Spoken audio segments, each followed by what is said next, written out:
तो हेलो गुरु लोग, मेरा नाम है केशव और आज हम पढ़ने वाले हैं ब्लड ट्रांसफ्यूजन के बारे में। जो ब्लड ट्रांसफ्यूजन है वो एक प्रोसेस है जिसमें हम एक पर्सन की बॉडी में इंट्रावेनसली ब्लड इन्फ्यूज करते हैं। और ये काफ़ी कॉम्प्लिकेटेड प्रोसेस है क्योंकि जो हमारा ब्लड है वो एक कनेक्टिव टिश्यू है जो हमारे पूरी बॉडी में रहता है। तो अगर इस छोटी सी भी गलती हुई तो जो पर्सन है उसकी डेथ हो सकती है।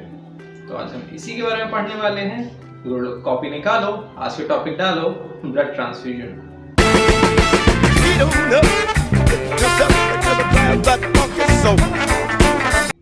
तो जैसा कि मैंने बताया, जो ब्लड ट्रांसफ्यूजन है वो एक ऐसा प्रोसेस है जिसमें हम एक पर्सन की बॉडी में ब्लड एडमिनिस्ट्रेट करते हैं। तो चलिए अब हम इसके बारे में जानते हैं। तो सबसे पहले इसके दो टाइप्स होते हैं, एक होता है होमोलॉगस और दूसरा ऑटोलॉगस। जो होमोलॉगस है उसे हम एलोजेनिक ब्लड ट्रांसफ्यूजन भी कहते हैं और इस प्रोसेस में हम सेम स्पीशीज के एक कंपैटिबल डोनर का ब्लड एक पर्सन को चढ़ाते हैं। और जो ऑटोलॉगस ब्लड ट्रांसफ्यूजन है उसमें हम सेम पर्सन का ब्लड कलेक्ट करके दोबारा उसी को चढ़ाते हैं। और ये प्रोसेस यूजुअली मेजर सर्जरी में यूज होता है जिसमें बहुत ज़्यादा ब्लड लॉस होने के चांसेस होते हैं और उसे हम नहीं रोक सकते हैं। जो ब्लड लॉस हुआ होता है हम उसी को कलेक्ट करते हैं और कलेक्ट करके वापस उसी पर्सन को चढ़ा देते हैं।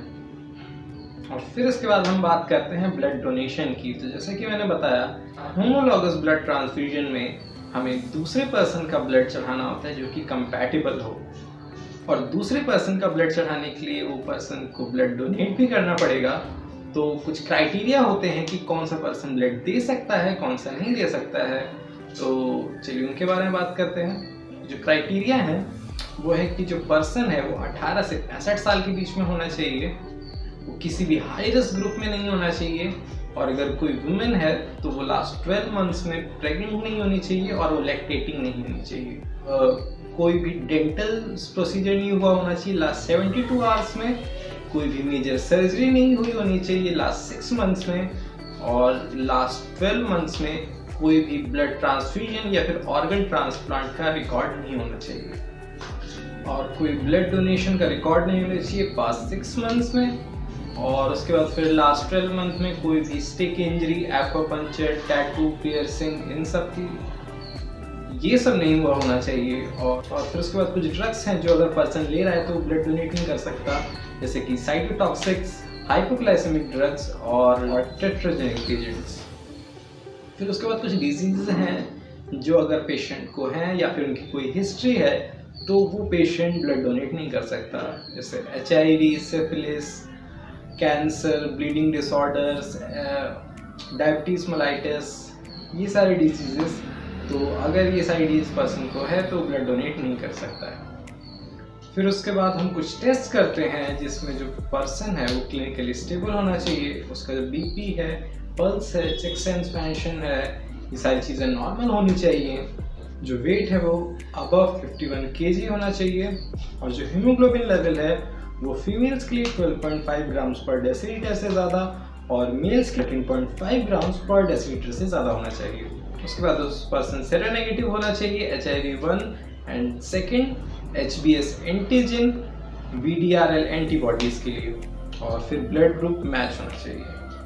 तो ये कुछ चीज़ें हैं जो हमें चेक करनी होती है एक पर्सन का ब्लड लेने से पहले। तो इस सब के बाद फिर हम चलते हैं इसके इंडिकेशंस पे कि इंडिकेशंस क्या क्या होते हैं। तो हम ब्लड ट्रांसफ्यूज तब कर सकते हैं कि अगर कोई पेशेंट है, उसे हैमरेज हो गया है, बहुत ज़्यादा ब्लड लॉस हो गया है किसी ट्रॉमा की वजह से या फिर ट्यूमर की वजह से, या फिर प्री ऑपरेटिव अनीमिया है उसे करेक्ट करने के लिए, या फिर किसी ऐसी सर्जरी के टाइम पे जिसमें जो ब्लड लॉस है वो इनएविटेबल है, उसे हम रोक नहीं सकते हैं, तो सर्जरी के टाइम पे चढ़ा सकते हैं, या फिर पोस्ट ऑपरेटिव अनीमिया को करेक्ट करने के लिए चढ़ाते हैं, या फिर किसी भी हेमरेजिक कंडीशन को प्रिवेंट करने के लिए चढ़ाती है। अगर सर्जरी के टाइम पे ब्लड लॉस हो तो उससे पेशेंट को ज़्यादा फर्क ना पड़े। और फिर इसके बाद, क्योंकि अगर हमें ब्लड चढ़ाना है तो ऐसा तो है नहीं कि हर टाइम पे हमें ब्लड डोनर तुरंत के तुरंत मिल जाता है, तो हम ब्लड को स्टोर करके रखते हैं। तो ब्लड को हम काफ़ी अलग अलग टाइप से स्टोर करते हैं, जैसे कि पूरे ब्लड को स्टोर करते हैं एज अ होल ब्लड, फिर उसके बाद उसके कंपोनेंट्स को भी अलग अलग करके स्टोर करते हैं, जैसे RBC को, WBC को, प्लेटलेट्स को, प्लाज्मा को। तो चलिए अब हम उन चीज़ों के बारे में बात करते हैं कि ब्लड को कैसे कैसे स्टोर किया जाता है। तो सबसे पहले बात करते हैं होल ब्लड की। जो कंप्लीट ब्लड है वो कैसे स्टोर होता है। तो जो कंप्लीट ब्लड है, कि वो नाम से पता चल रहा है कि कंप्लीट है, तो उसमें सब कुछ होता है, WBCs, RBCs, platelets, plasma, proteins, gases, minerals, सब कुछ। और अगर ये 3 घंटे के अंदर कलेक्ट करके यूज़ कर दिया जाता है तो वो फ्रेश माना जाता है। इसके इंडिकेशंस ये हैं कि अगर ब्लड लॉस हुआ है 20% बॉडी का, और या फिर अगर किसी ब्लड कंपोनेंट में पेशेंट लैक कर रहा है, उसकी कमी है और वो चीज़ अवेलेबल नहीं है, तो हम होल ब्लड एडमिनिस्ट्रेट कर सकते हैं। फिर इसके बाद हम बात करते हैं RBC प्रोडक्ट्स के बारे में। तो जो RBC है उसे हम काफ़ी अलग अलग तरीके से स्टोर करते हैं। सबसे पहले हम बात करते हैं पैक्ड RBC के बारे में। जो पैक्ड RBC है उसे हम 3000 राउंड पर मिनट पे सेंट्रीफ्यूज करके बनाते हैं और फिर उसे सेपरेट करते हैं सुपरनेंट से, और इसकी 1 यूनिट हमारे जो ब्लड हीमोग्लोबिन है उसे 1 ग्राम पर DL से बढ़ा देती है। और फिर इसके इंडिकेशंस में है, अगर किसी पर्सन को क्रोनिक एनीमिया है तो उसे दे सकते हैं, चिल्ड्रंस को चढ़ाते हैं और एल्डरली पेशेंट्स को चढ़ाते हैं, या फिर कोई पेशेंट है जिसे हम होल ब्लड नहीं चढ़ा सकते फ्लूइड ओवरलोड की वजह से, तो उसे हम पैक्ड RBC चढ़ाते हैं। फिर उसके बाद आती है हमारी वॉश्ड RBC। जो वॉश्ड RBC है उसे हम सलाइन से क्लीन करते हैं और उसमें से प्लाज्मा प्रोटीन्स निकाल देते हैं, और ये यूज़ होती है उन पेशेंट्स के लिए जिन्हें प्लाज्मा प्रोटीन रिएक्शंस हो सकते हैं। और फिर उसके बाद आती है हमारी इरेडिएटेड RBC, जिसे हम गामा रेडिएशन से इरेडिएट करते हैं और फिर उसके बाद उसे स्टोर कर देते हैं, और ये यूज़ होती है उन पेशेंट्स के लिए जो इम्यूनो कॉम्प्रोमाइज्ड होते हैं और उन्हें ग्राफ्ट वर्सेस होस्ट डिजीजेस या फिर रिएक्शंस होने के चांसेस होते हैं। और फिर उसके बाद आते हैं हमारे प्लेटलेट कॉन्सेंट्रेट्स। तो इसे हम 2 तरीके से बनाते हैं। तो सबसे पहला है हमारा ऑटोमेटिक प्रोसेसर्स, जो कि ऑटोमेटिकली इसे सेपरेट कर देते हैं होल ब्लड से, या फिर अगर हमें मैनुअली करना है तो उसे हम 10,000 राउंड्स पर मिनट 3 मिनट के लिए सेंट्रीफ्यूज करते हैं। फिर उसके बाद उसे सुपरनेंट करते हैं 5 मिनट के लिए 3000 राउंड्स पर मिनट पे। फिर उसके बाद हम उसे स्टोर कर देते हैं 20 से लेकर 24 डिग्री सेल्सियस तक, और फिर इसकी शेल्फ लाइफ जो है वो 5 दिन की होती है। और इसे उन पेशेंट्स को चढ़ाया जाता है जिन्हें एप्लास्टिक एनीमिया है या फिर थ्रोम्बोसाइटोपिनिया है।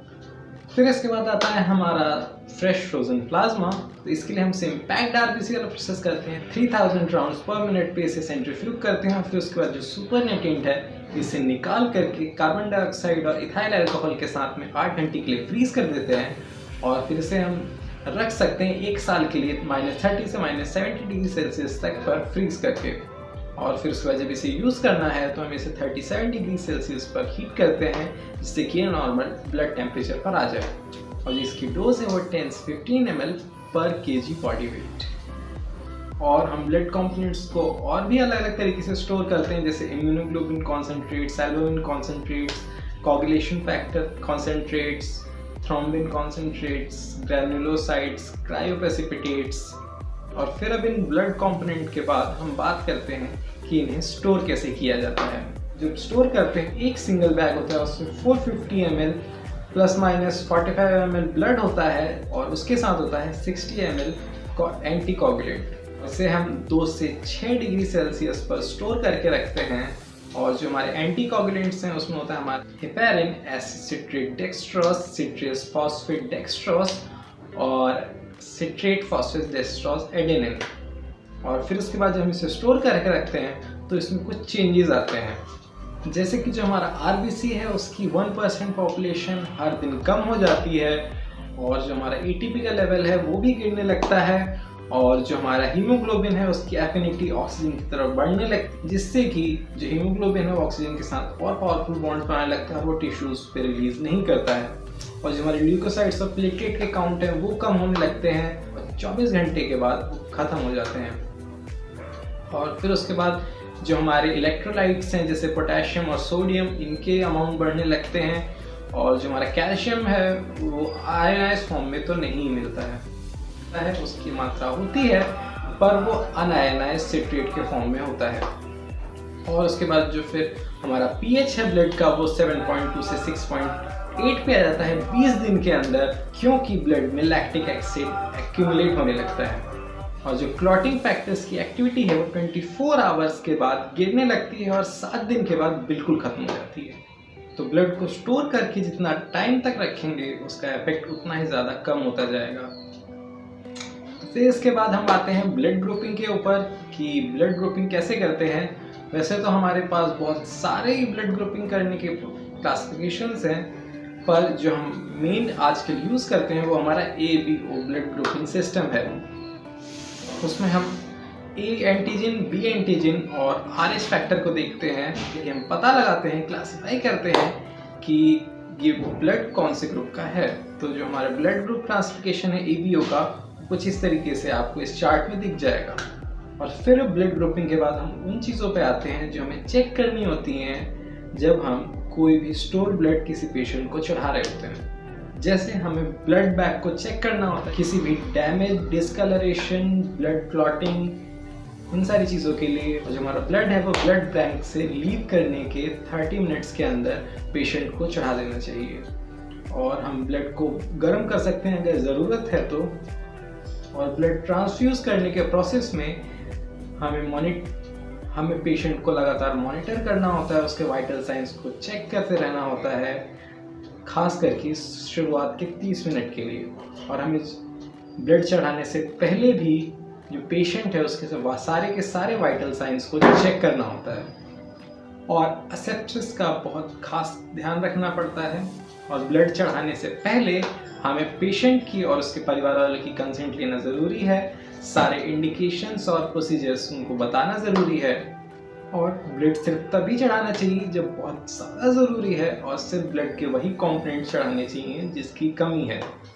और इस सब के बाद आते हैं मैसिव ब्लड ट्रांसफ्यूजन पे, जिसमें हम या तो 24 आवर्स में पेशेंट की पूरी ब्लड वॉल्यूम को रिप्लेस कर देते हैं, या फिर उससे ज़्यादा ब्लड चढ़ा देते हैं, या फिर सिर्फ 1 घंटे के अंदर हम पेशेंट की हाफ ऑफ ब्लड वॉल्यूम को रिप्लेस कर चुके होते हैं। और ये सिर्फ कुछ खास कंडीशंस में किया जाता है, जैसे कोई हेमरेजिक शॉक है किसी ट्रॉमा की वजह से, या फिर एओर्टिक एन्यूरिज्म है, या फिर बहुत ही ज़्यादा गैस्ट्रोइंटेस्टाइनल ब्लीडिंग हो रही है, हैमरेज हो रहा है, या फिर लिवर ट्रांसप्लांट हुआ है। और फिर जब हम इतना सारा ब्लड किसी को चढ़ाते हैं तो उसके लिए फिर कुछ प्रिकॉशंस भी होते हैं, जैसे कि हर 5 यूनिट ब्लड पे हमें 1 यूनिट प्लाज्मा कॉन्सेंट्रेट और फ्रेश फ्रोजन प्लाज्मा चढ़ाना पड़ता है। और हर 3 यूनिट बैंक ब्लड पर 1 यूनिट फ्रेश ब्लड चढ़ाना होता है। और हर लीटर बैंक ब्लड पर 10 ml ऑफ 10% कैल्शियम ग्लूकोनेट चढ़ाना होता है। और फिर उसके बाद ये सारे प्रिकॉशंस लेने के बाद भी कई बार कई सारी कॉम्प्लिकेशंस हो जाती हैं, जैसे circulatory overload, hypothermia, hyperkalaemia, hypocalcaemia, ARDS, DIC, ये सारी चीज़ें। तो फिर इस सब के बाद हम बात करते हैं ऑटोलोगस ब्लड ट्रांसफ्यूजन के बारे में। तो जो ऑटोलोगस ब्लड ट्रांसफ्यूजन है, जैसे कि मैंने पहले ही बताया कि हम एक पर्सन का ब्लड उसी पर्सन को बाद में चढ़ा देते हैं। तो इसका जो मेथड है वो है हमारा ब्लड सैल्वेज। उसमें 2 तरीके से हम चढ़ा सकते हैं, एक इंट्रा ऑपरेटिव और एक पोस्ट ऑपरेटिव। तो जो इंट्रा ऑपरेटिव है उसमें हम ऑपरेशन के दौरान ही उस ब्लड को कलेक्ट करते हैं और सब्सिक्वेंटली उसे वापस उसी पेशेंट को ऑपरेशन के टाइम ही चढ़ा देते हैं। तो ये जो मेथड है वो हमारा सबसे पहली बात एसेप्टिक होना चाहिए, उसमें एंटीकोगुलेंट्स ऐड होने चाहिए। और जो हमारा ब्लड है वो 4 से 6 गॉस फिल्टर्स या फिर स्पेशल फिल्टर्स से फिल्टर होकर के तब पेशेंट के अंदर जाना चाहिए। और autologous blood transfusion tumour surgery में कॉन्ट्राइंडिकेटेड है।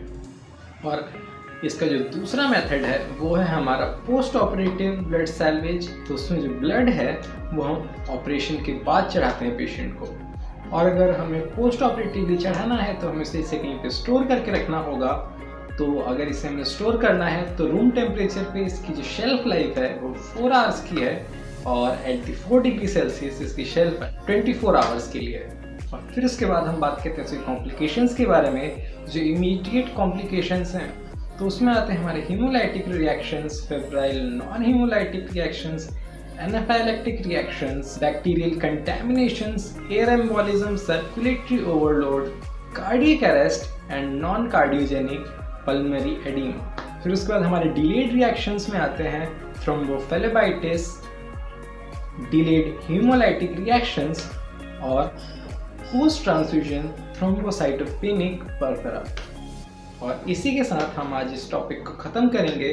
तो अगर आप लोगों को वीडियो पसंद आई तो जाकर के लाइक कर दो, शेयर कर दो और जाकर के मेरी दूसरी वीडियोस भी चेकआउट कर लो। अगर आप लोगों को पसंद आती है चैनल को सब्सक्राइब भी कर देना। और नई वीडियो हर मंगलवार और शुक्रवार को आ जाती है ठीक सुबह 11 बजे, तो उसके नोटिफिकेशन के लिए बेल आइकन को भी प्रेस कर देना। और अगर इस टॉपिक में या पिछले किसी टॉपिक में कोई भी डाउट हो तो आप जाकर एक कमेंट्स में बता सकते हैं। And that's it for today. मिलते हैं अगले वीडियो में। Somebody that just